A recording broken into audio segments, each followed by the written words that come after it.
Hey there, I'm Ariana. I'm 22. Do you think it's crazy that I gave a homeless guy a ride? Before I tell you all about my wild night out, take a second to subscribe for some more hidden wisdom stories. I hadn't met anybody since the breakup, and my roommate Tilda was trying to get me to go out with her to find a guy and get coupled up. I know how to motivate you, she said, and she made me a bet. She said that whoever gets a date first wouldn't have to cook dinner for a week. She was probably right about me needing motivation, so I took the bet. Tilda asked me what my type was, but I didn't have a type. I didn't need a guy with big biceps or a ton of money. I just wanted quality, somebody who had good character and brought out the best in me. A couple weeks later, Tilda had this idea to meet guys at the hardware store. Her plan was to pretend like she's a damsel in distress, having trouble with plumbing or painting or whatever aisle Prince Hardware was standing in. But I said I didn't want to wander around a hardware store, so she went by herself. The next weekend, Tilda surprised me with an extra ticket. Her favorite DJ was spinning records at this really hip club, and she was practically begging me to come. Live music was tempting, so I agreed. Tilda made me swear that I'd talk to at least one guy, but I really wasn't in a hurry and I just wanted to enjoy the music. The DJ was incredible, and I think I danced off a few pounds of sweat. Tilda kept pointing out guys, but I was just baby-stepping back into the social scene. At one point, she said she met this group of really cute guys and she wanted me to meet them. But I'm starving, I said. Can't we just go get some tacos? Tilda couldn't deny the power of tacos, so we made for an early night.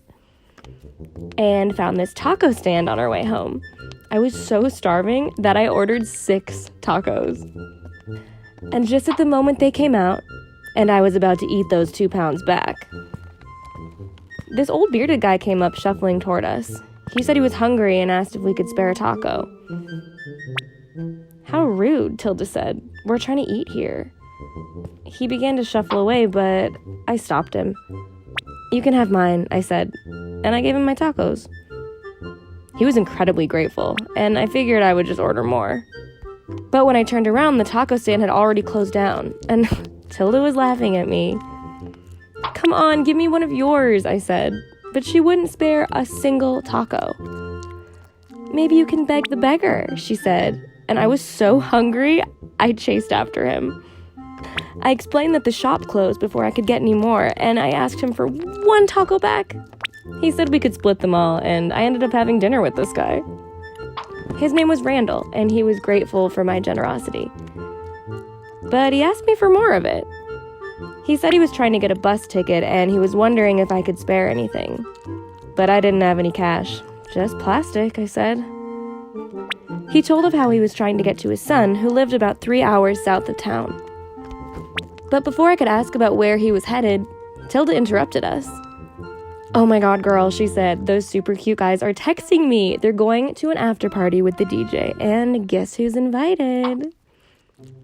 I stopped her to ask if she had any cash for Randall, and she looked at me like I was out of my mind. I tried to explain to her that he needed a ride and he was trying to get to his son. But she asked if I was crazy, and then she told the homeless dude to quit bumming off others and buy his own tacos and bus tickets. I couldn't believe how rude she was being, and I asked her what her problem was. She called me a buzzkill and said she was going to the after party with or without me. I was about to cave in and go with her, but I thought about how petty her problems were compared to Randall's. And call me crazy, but I decided I would rather give a homeless guy a ride than go to some snobby after party. Get prepared to lose the bet, Tilda said. She reminded me that there were a ton of single guys at the after party, but I didn't care. I offered Randall a ride, and he kept asking if I was sure. Why not? I said. I told him that he would have to be my navigator. And he was practically dancing in the street with relief. Helping Randall immediately made me feel better. And I asked him about his son, but he got real quiet, so I didn't press him. I knew how he felt. Sometimes people like Tilda would ask me all the time about the breakup. But I usually didn't feel like translating my emotions to words. So we drove through the silent night until my engine suddenly died, and the steering wheel locked up on me. Randall helped me calm down, and I was able to pull over safely. But I was getting scared and anxious because I was lost in the middle of the night, in the middle of nowhere. But while I was waiting for AAA to answer the phone, Randall popped the hood and had already diagnosed the problem. He went into his trash bags and got out a tool set, and then he went to work on the car.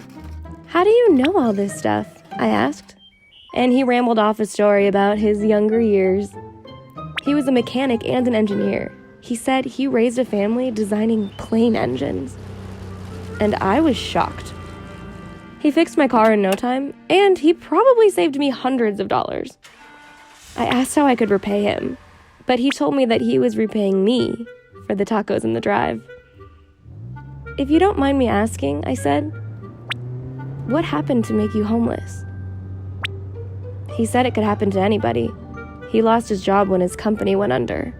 He tried and tried to find a job, but pickings were slim, and after time on the street, a couple teeth fell out, and nobody wanted to hire him. Everybody assumed the worst, Randall told me. I asked what he was going to do, and he told me he was doing it. He was going to find his son. He kind of broke down and said he was ashamed to have to ask for help, but he didn't know what else to do. "I guess we're all a little broken," I said. And I didn't know exactly what to say about life on the streets, but I felt a little broken myself. I told him all about my ex-boyfriend and the breakup and how for some reason I couldn't seem to get over it. Talking about it with Randall helped more than I thought, and I spilled my guts and said that my ex was the only person I'd ever been in love with. I told him that we were high school sweethearts, and I wanted more than anything to grow old together, but then, when he dumped me, I felt devastated and unlovable, and now I don't know if anyone will ever really love me again. I half expected Randall to laugh at my problems, but he didn't. He understood, actually. And he gave me some really good advice. He said, "You're not what loves you. You're what you love." I don't know if it solved anything about the breakup, but it sure helped change my thinking about a lot of things. When we arrived at his son's place, Randall was scared to knock on the door. His hand shook while he was combing his hair, and I asked him what was wrong. He admitted that his son didn't know he was coming. I told him that I was sure he'd be happy to see him. And I was right. Randall's son Jack was really kind and welcomed him with a big hug. I was already back in my car ready to drive back. But Jack stopped me. He asked if I wanted any coffee for the road.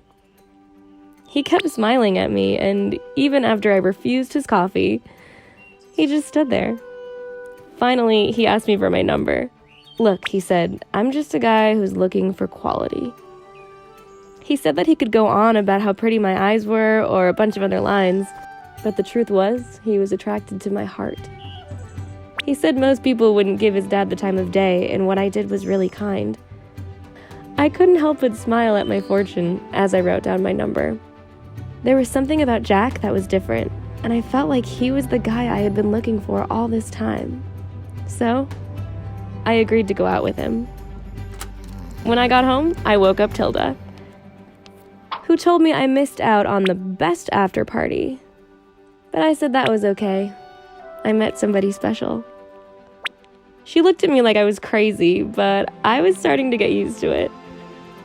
Before she could ask, Jack called and interrupted us. He wanted to make sure I got home safely. And I told Tilda that I wanted pasta for dinner and reminded her that I just won the bet. It's true what they say, slow and steady wins the race. It's funny because this whole time Tilda was racing around trying to find the perfect guy everywhere, at dances, online, and even at the hardware store. But not me. Sometimes things take time, and when you're not trying to win, that's when the magic happens. And things have a way of working out. What's the craziest thing you've ever done? Tell us about it in the comments, and don't forget to like and subscribe for more hidden wisdom stories. Remember, when you share our stories, you're sharing wisdom.